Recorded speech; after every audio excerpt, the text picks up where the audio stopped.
Hey guys, Helen Hartsmith here again from the Heart of the Witch's Path YouTube channel. Hope you're having a good day. I am. Today I wanted to film a kind of end of year what's been my favorites type video. I've never really done anything like this, I don't think. So if this goes over well, then it might become a yearly thing. Who knows? Let's see, okay? So let's jump in. So I have a little list here of what I wanted to talk about, like what things should have favorite things. Okay, so of course the first thing that came to mind is books. And so when it comes to favorite books for the year, I decided to do one that was witchcraft based, metaphysical based, and then one that was fiction based. So my pick for the metaphysical book of the year, it has to be The Psychic Witch. I just happen to have it right here. The Psychic Witch by Matt Oren. This book was my favorite that I read of this type this year. Great information. I already did a video review for this particular book. I'm knocking things down. So I'll put a link in the description box to my review of that book if you want to know anything more about The Psychic Witch. Now, as far as fiction books go, the fiction book that I chose is A Memory of Light, and that's by Robert Jordan and Brandon Sanderson. For those of you who aren't familiar, I'll try to make this incredibly brief. I've talked before, both on Instagram and in other videos, that my favorite fictional series of all time is The Wheel of Time by Robert Jordan. And unfortunately, Robert Jordan passed before the last book could be completed. And so Brandon Sanderson kindly stepped in when approached to help finish that book. And that book actually became 3 very sizable books. So The Wheel of Time originally was meant to be a 12-book series with a 1-book prequel novel, and it ended up being a 14-book series with that same prequel. And there's a couple of short stories out there too that were kind of located in other like books of short stories. But it is my favorite fictional series. I like it better than Tolkien. I like it. It is hands down a lot better than the Song of Fire and Ice. And even though the author died, it is completed. So that's fantastic. So A Memory of Light is the last book. Tied up everything really nicely. It might not have been the ending that I hoped for, because this is a ride that I literally took with this series since the summer of 1994. When I first found the series, there was at least 2, if not 3 books that had already been released. This is an odyssey, and I highly recommend that you check out the series. Like a lot of things that I'm going to talk about today, I will put links in the description box for Amazon. So I'll put a link for the first book, which is called The Eye of the World, if you want to check it out. And I'm pretty excited because Amazon is currently in production, and has been as we've gone through this up and down with COVID. They are creating a series based on the books. So I'm really looking forward to that, and we'll see how it turns out. So those are my favorite books for 2020. Now, the next item might seem a little weird, but I think a lot of people during this year were turning to cooking more at home. We were staying home more. We were only going out when we had to. And so I decided to pick a favorite recipe for this year. And I think it really kind of speaks volumes as to what was going on this year. In my area of the world, at least, it became really hard to find certain things. Toilet paper was a big one. I think that was kind of like all around the country. Yeast was another one. Flour was another one. People were baking more at home.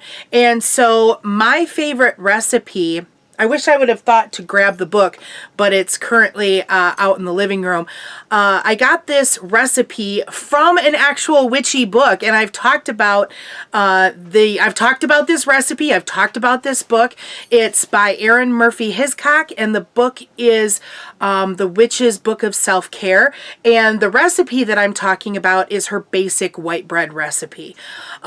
Making bread was a journey that I took this year, playing with different recipes, playing with different flours, and that basic white bread recipe, I inadvertently tried and I still couldn't mess it up.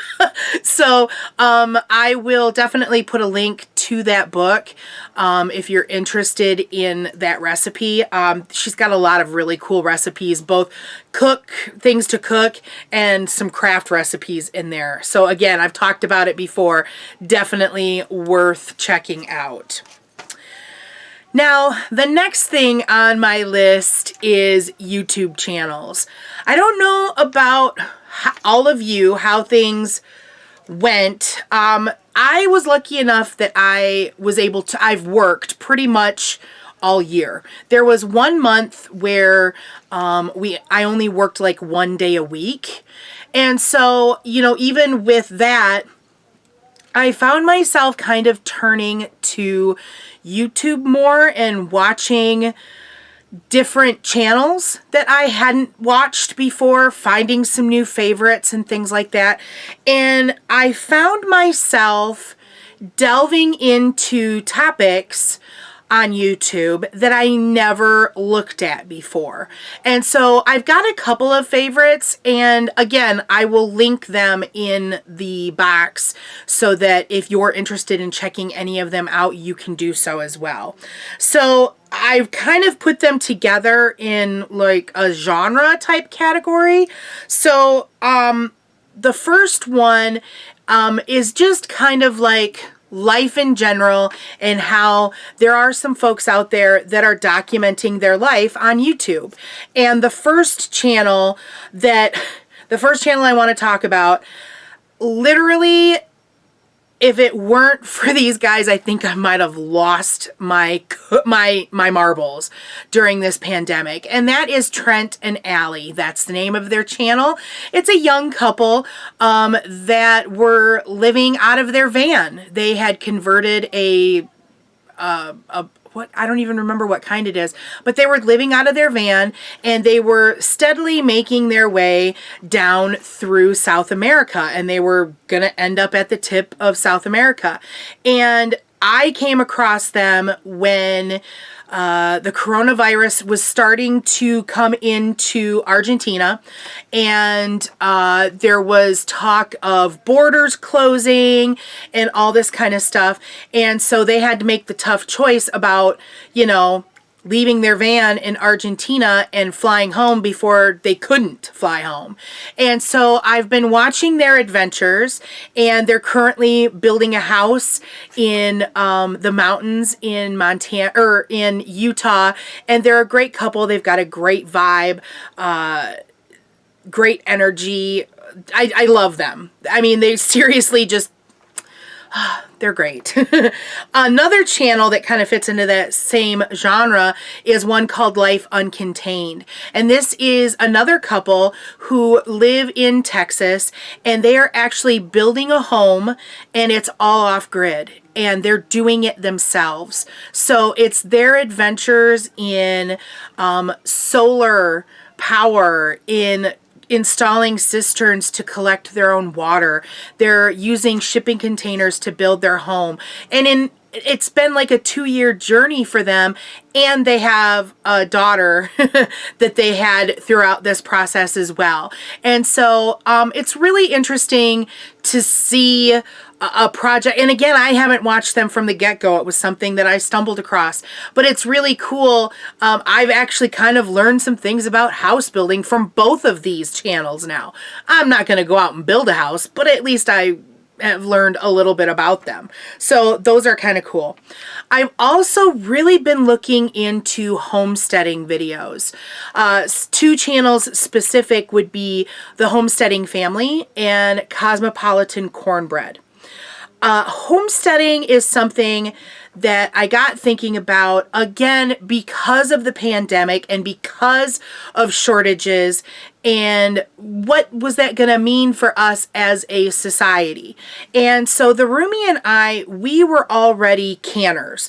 I grew up a farm family. I grew up around canning, and so in the last few years, the roomie and I have done a little bit of canning, but this year we really upped our game and decided that it was something that we really needed to think about. And so watching videos from these 2 channels were really kind of inspiring to see what other people are canning, what other people are storing. There are other methods of food preservation besides canning. And so I got more of an education, because things like dehydrating I've played around with, especially with herbs, things like that. And so it's just been a real education experience watching these 2 channels.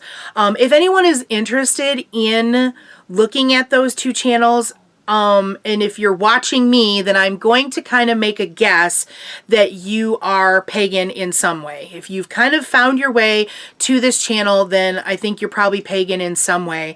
And so I just want to caution you that these 2 channels, the folks that, the families, they are Christian.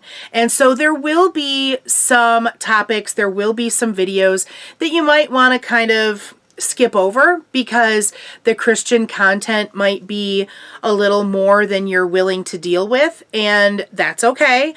There's still some really good information there, and that's kind of what I did for, or what I went there and stayed there for, was for that. And if things get to be a little more than I want to listen to, I'll back out of the video and go find something else. And that's part of what we get to do as, you know, people of free choice, basically.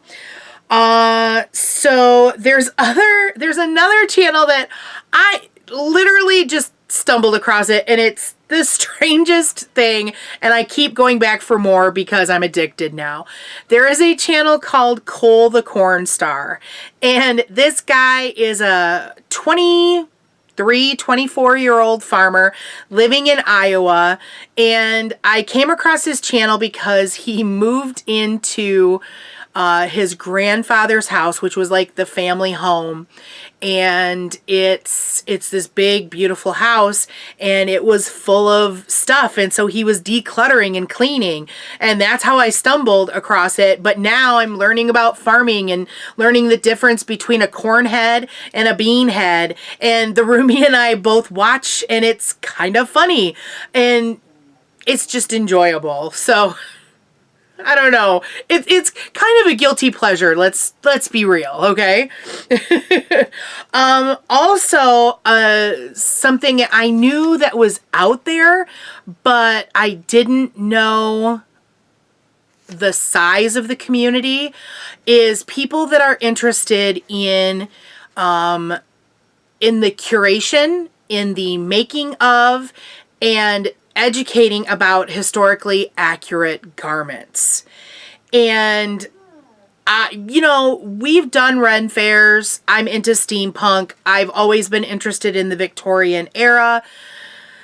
I've had an interest in historical clothing. You know, I was a costumer as part of my time with doing community theater.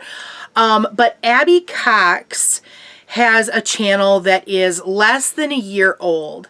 And this girl is amazing. She worked at at Colonial Williamsburg for 5 years. So she was steeped in 18th century garments. She wore them every day. They were her common wardrobe.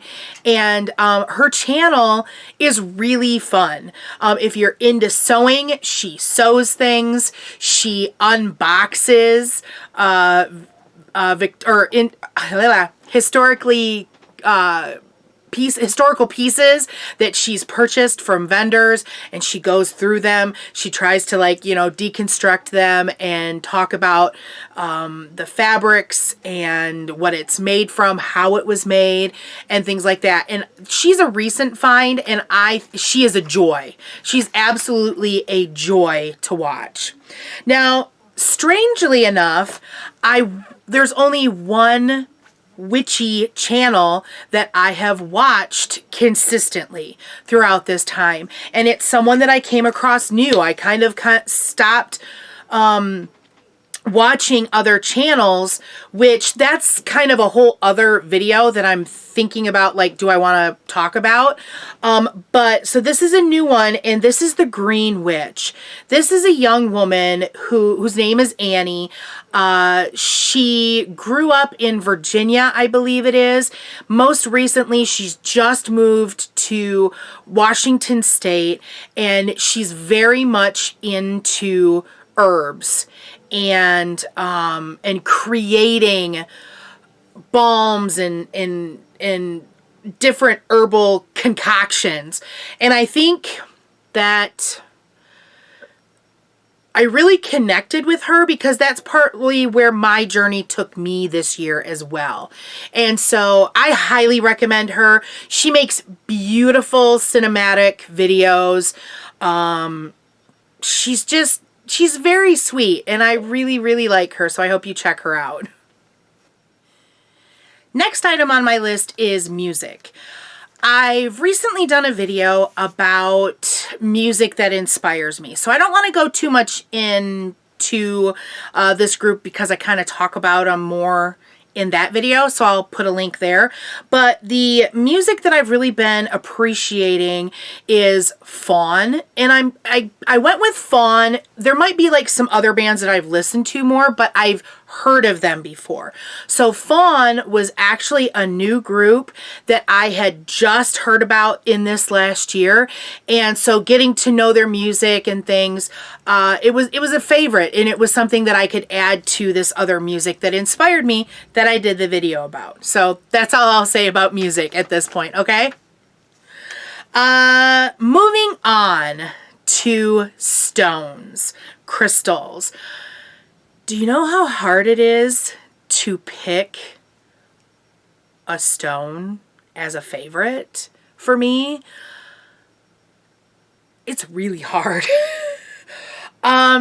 So I kind of, and looking back on what the year entailed and what kind of magic I might have been working and things, the obvious choice for me was to go for, my choice was one of intent rather than a specific stone. So I was doing a lot of protection magic this year, as I'm sure a lot of you were. I was looking at protecting myself, protecting my family, protecting my job, protecting the new vehicle payment that I just took on. You know, there was a lot of protection going on in that.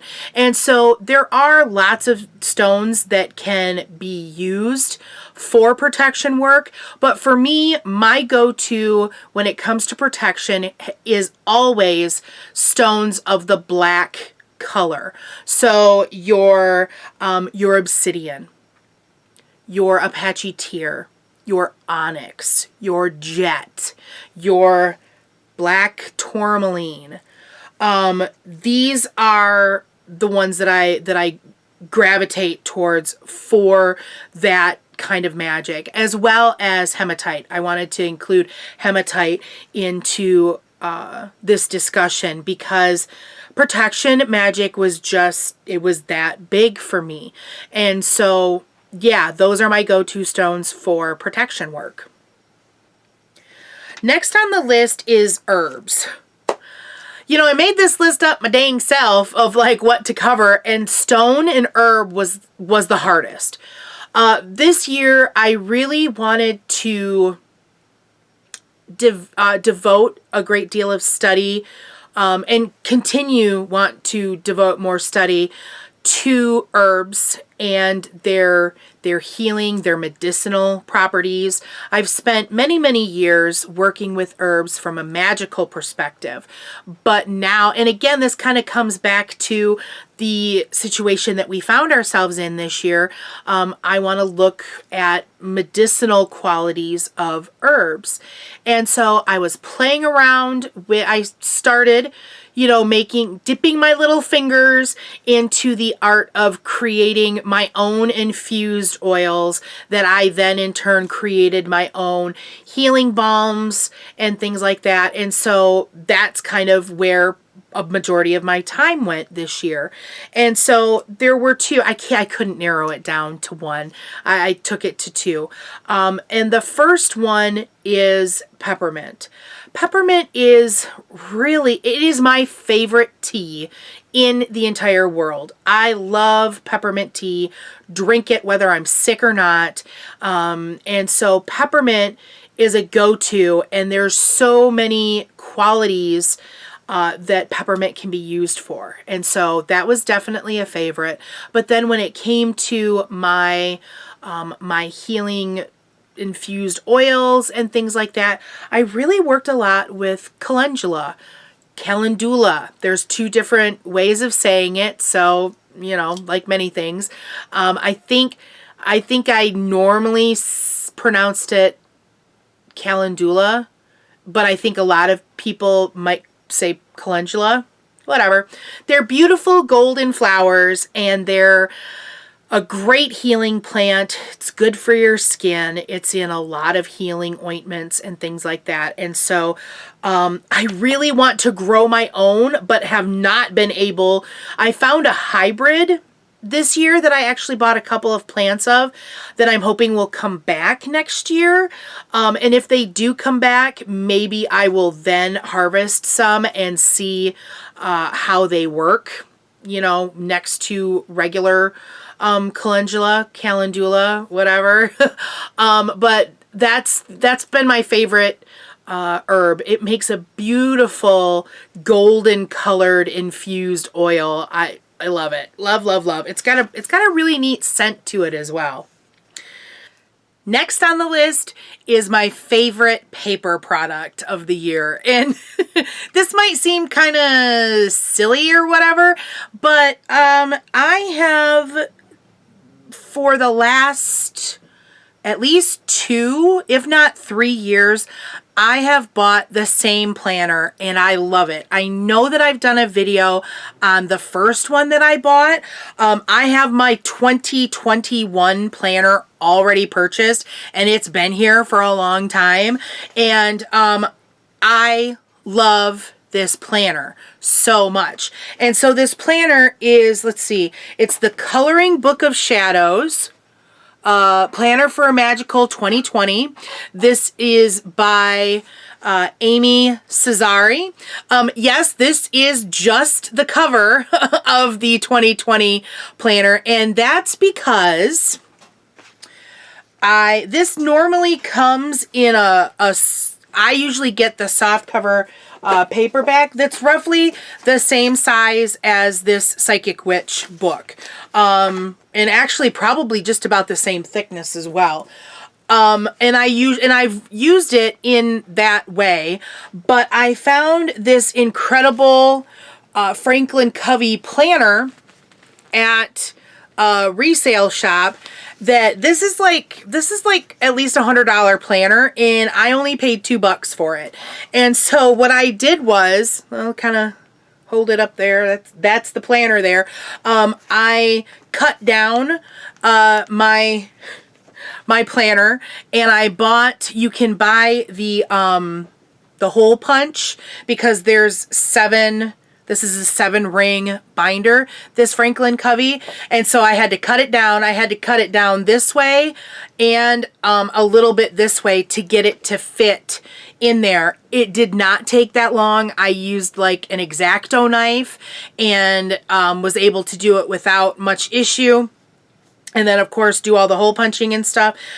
This is actually a coloring planner. So there's lots of beautiful witchy inspired drawings throughout the planner that you can color or not as you wish.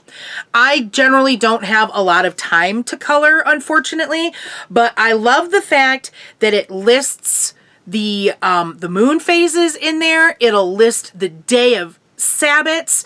It'll list all of that witchy information. And so that is super important to me. And those are things that you don't get in a non-witchy planner. So this comes in, so this particular size, and I think the 2021s are still available. The soft cover like this is right around $16, $17. It also comes in a hardcover edition that I think is around $30. And you can also get a soft, I think it's a soft color spiral. So instead of it being a bound book, it's a spiral. And I think that's about $30 as well. I believe there is also, you can purchase a downloadable PDF. I will link the website to directly order that, so if you're needing a planner. But this is an asset for me. I mean, I see I've got like information in here as far as like scheduling and all this kind of stuff. This is completely valuable to me. But there's one other paper product that I wanted to mention. I try to endorse witchy small business as much as I possibly can. And there is a viewer out there, and you know who you are, Lisa, that is spectacular. Lisa has her own Etsy shop where she creates these amazing stationaries. And this year during Samhain, she had a set of pages that I had to have. Her name, the business name is totally eluding me right now, but I will put a link to her Etsy shop down below. It's something about Toil and Trouble. Lisa, I'm sorry that I'm not remembering. I think it's Toil and Trouble. But anyhow, she did this series with vintage witches. So I'm going to try to hold it up here so you can see. That's one. And it's on this piece of lined paper. There are 4 witches in the set. So there's 2 there and there's 2 others. You download the PDF. It's like $5, I think. And you download a PDF that has all of the images in it. You can print it to your heart's content. And she's got amazing stuff, you guys. Now, normally she formats things for 8.5 by 11 sizes, but I knew my planner is considered an A5 size, okay? And so I knew that I wanted to be able to use these pages both in my planner and maybe in my book of light. And I mean, it just inspired me to just see these. And so I contacted her and I said, is there any way you can resize that? And she totally did it.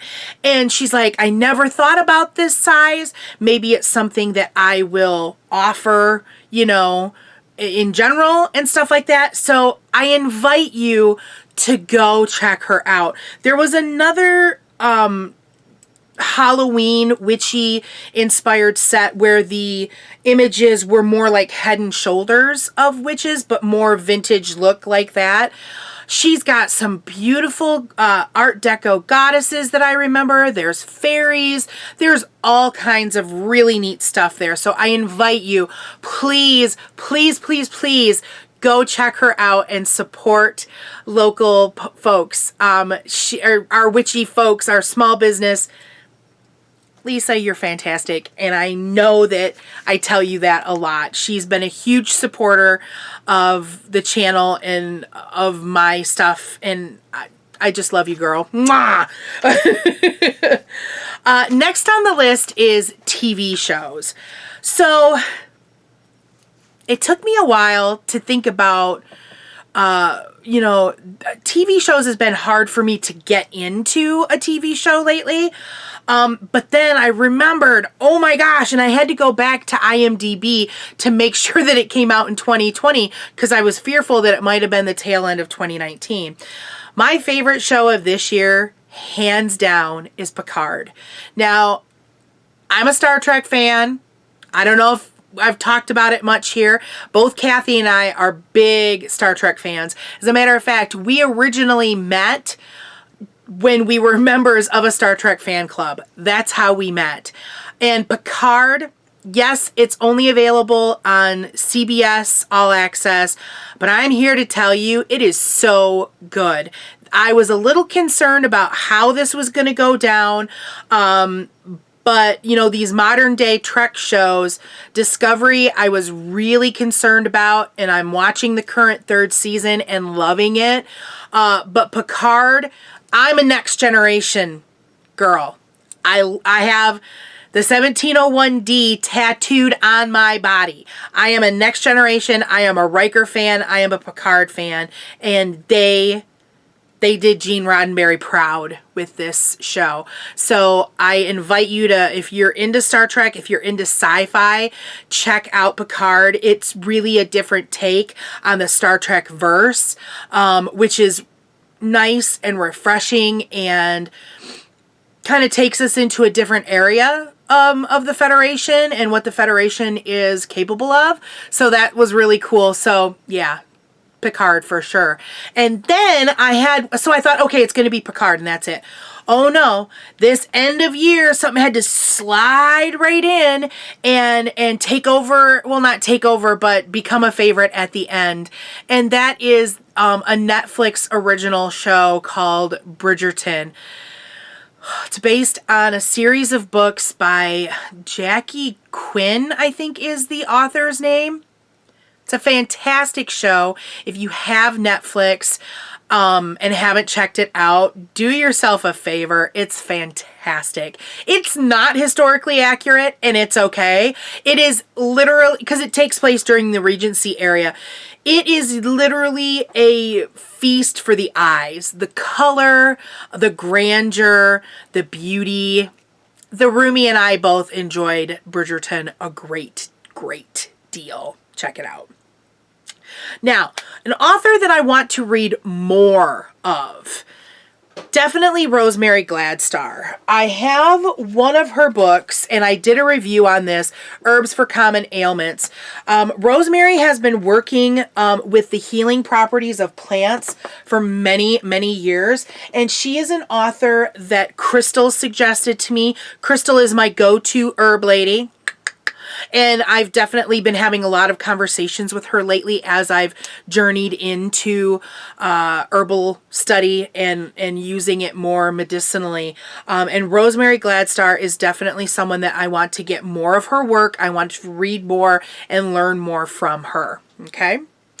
My favorite event of 2020.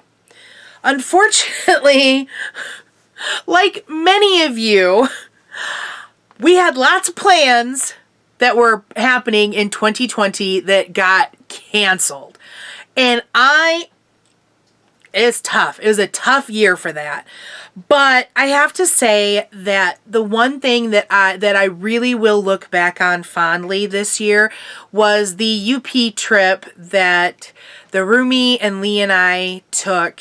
I did an entire video on our adventures from that little extended weekend trip, and even though it was about the only thing that we did in the latter part of the year, it was still fun. I mean, the three of us could literally just sit around and have a good time together.